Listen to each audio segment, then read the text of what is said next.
Good morning, bonjour everybody. Welcome to part two of my travelling to Normandy video. There's going to be a couple of differences on this, which I'll explain later on. But I wanted to let you know what's changed since I did part one, which was some time ago now with COVID, etc. In terms of paperwork, nothing much has really changed. You don't need a green card, post-Brexit rules. You do need to have your passport and your V5 and MOT, if applicable, and insurance certificate with you to travel overseas. Breakdown insurance is optional, and so is medical insurance, but I would highly advise that you do actually get that.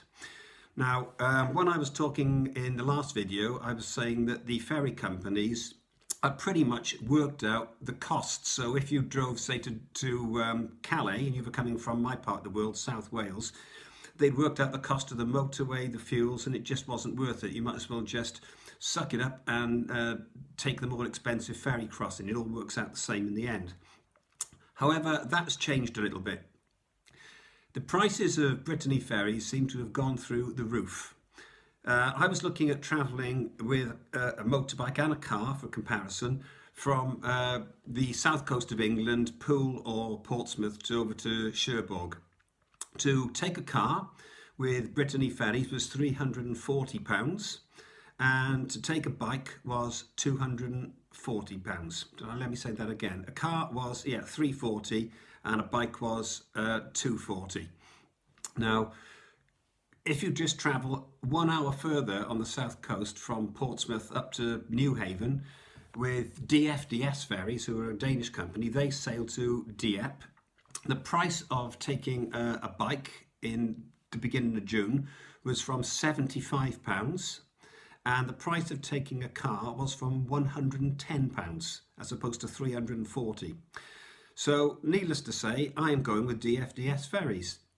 I've booked to take the car, funnily enough, not the bike, despite this being a motorbiking channel, because I'm going to stay with my extended family in France, in South Brittany. And really, there's motorway all the way down there. I'm not going on a biking holiday. It's to actually catch up socially with my friends. So I'm taking my car and I'm going return from Newhaven to Dieppe for £153, which to my mind, even with if I pay motorway tolls, I would still be saving best part of £200. I'm not going on the motorways.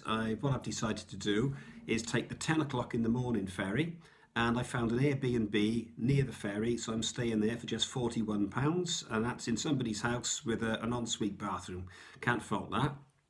I've got a long drive the other side, so rather than do it all in one bash, what I'm going to do is spend the first night, which will be a Friday night, in Caen, in a relatively cheap hotel.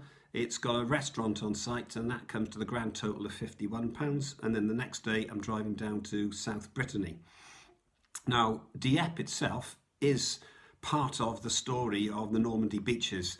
Back in, I think it was 1942, there was a disastrous raid by the Canadian forces on Dieppe, and many were killed and many were captured by the Germans. They did go back then later in the war, after the D-Day landings, to secure the town. But when I go to Dieppe, I'm going to try and film that and give you a little bit of background on that particular raid. But I'm not going to be doing the beaches this time, so I'm just purely going on a social visit because it's been a long time since I've been to see my friends down in South Brittany. So that's where we are at the moment, but I just thought I'd let this short video out now in case any of you are thinking of going over for the summer to have a look at the Newhaven Dieppe route, and it might save yourself a lot of money. Thanks for listening, and I'll see you soon. Bye-bye.